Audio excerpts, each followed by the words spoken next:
The CAF Champions League is a competition where teams are tested on a number of levels, mentally, physically and emotionally.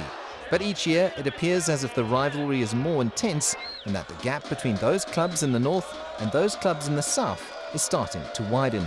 And you know how big is Al Ahly. Then you look at the team, you look at your team, you say, we have a long way to go here.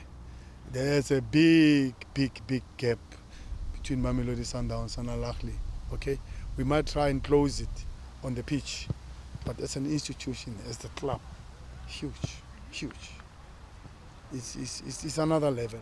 And that trend doesn't appear anywhere near changing in the future due to the spending power of the North African clubs. It is difficult because you've got teams like Al Ahly and Zamalek and then TP Mazembe in the Congo who also got a huge amount of backing, with the two teams from Casablanca that are doing very well this year, the Tunisian giants Espérance and Etoile, and those are top teams in their country.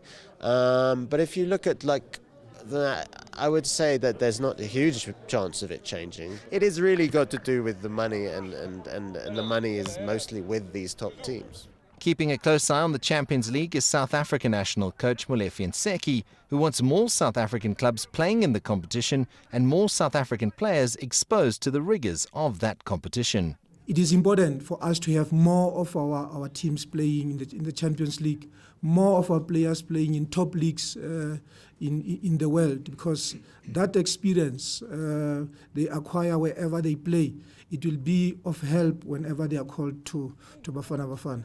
And with the South African Domestic League title race set to go down to the wire, the Bafana coach is hoping that the two teams that qualify target success on the continent, not just in their comfort zone of the PSL back home.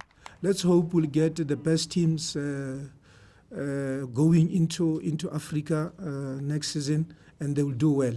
But when I look at it, I think if ever we take it seriously in the Champions League, we'll end up having two South Africans playing in the final, because we do have the qualities, we do have the players.